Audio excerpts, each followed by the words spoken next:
Ndugu wanahabari, leo tumeitana pamoja na mambo mengine tuweze kufahamishana juu ya hali ya Dar es Salaam katika mtizamo wa kiusalama. Kama mnavyofahamu, jiografia ya Dar es Salaam ina shughuli mbalimbali za kiuchumi, kisiasa, lakini pia za kijamii. Kwa hiyo ni jiji ambalo lina mambo mengi ambayo yapo katika kona hizo tatu, na kwa ujumla wake hali ya usalama katika jiji la Dar es Salaam ni shwari, na jukumu la Jeshi la Polisi Kanda Maalum ya Dar es Salaam ni kuendelea kutimiza majukumu yake kwa kuzuia vitendo vya kihalifu, lakini pia kudhibiti vitendo ambavyo vinajitokeza kwa kutumia mifumo ya kisheria, huku tukishirikiana na wananchi na wadau wengine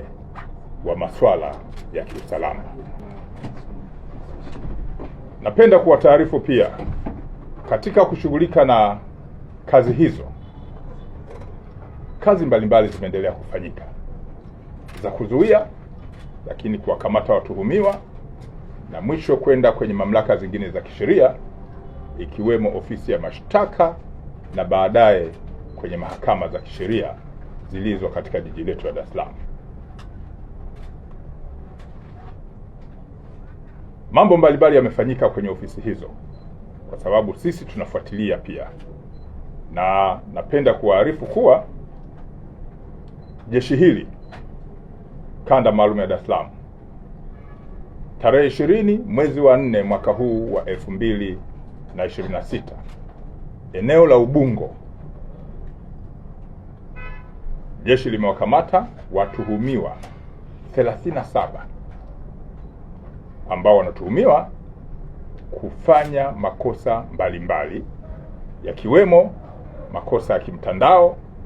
ikiwa ni pamoja na kutoa vitisho mbalimbali na lugha za matusi mazito kwa watu mbalimbali. Kundi hilo ambalo limekamatwa la watuhumiwa, baadhi yao wamebainika ni wafanyakazi wa kampuni ambayo imefahamika kama Innovix Coal Co Limited na Otaigo Financial Services Company Limited. Hizi kampuni zinajihusisha na ukopeshaji wa pesa kwa watu mbalimbali na tofauti. Tuhumiwa wale ambao wanajihusisha na matusi na kashfa waliokamatwa ni pamoja na Renatus Mjwahuzi maarufu kama Migeyo, mkazi wa Mbezi Beach, lakini yupo Odila Oswin Ngunga, mkazi wa Goba, yupo Teresia Bratius Kanu, mkazi wa Mtoni Kijichi,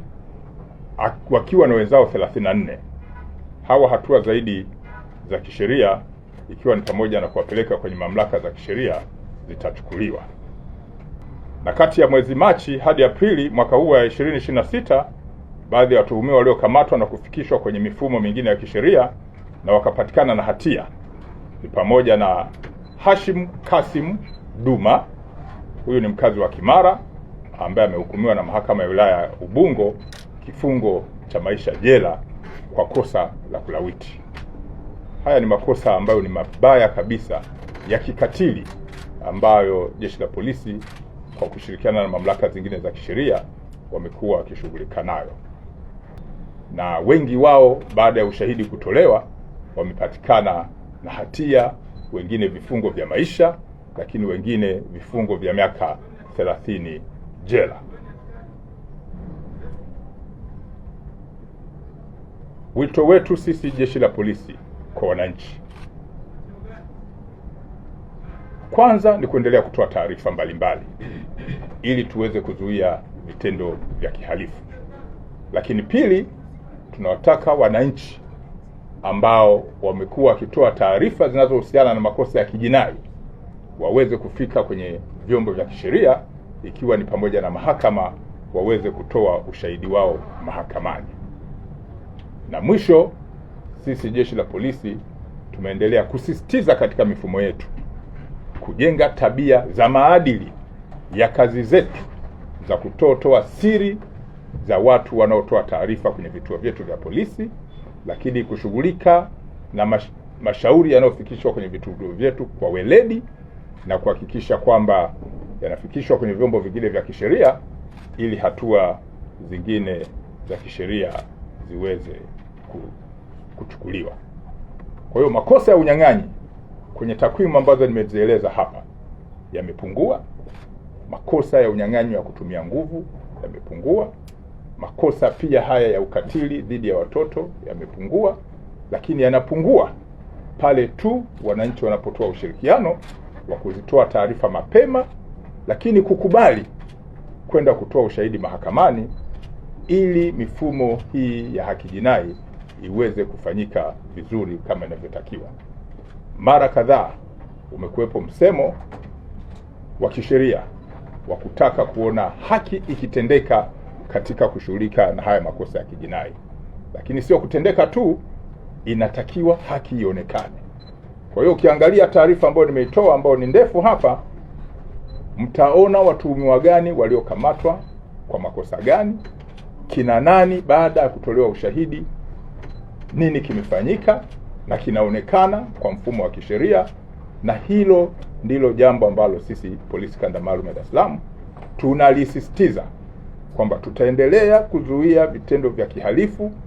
kwa kushirikiana na wananchi na wadau wengine wa kiusalama, lakini pia kuhakikisha kwamba tunazingatia mifumo ya kisheria ya kuwapeleka kwenye mamlaka zingine za kisheria, na hapo tunawataka wananchi watoe ushahidi mahakamani ili watuhumiwa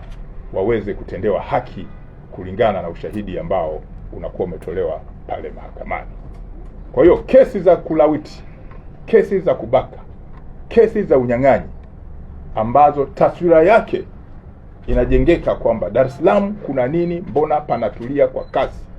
kwa nini bunduki sasa hivi hazionekani, ni kwa sababu ya wananchi ambao wanatusaidia kwenda kutoa ushahidi mahakamani, na watuhumiwa wale wakipatikana na hatia, haki ile sasa licha ya kutendeka inaonekana matunda yake ya kuendelea kuwa shwari katika jiji letu la Dar es Salaam.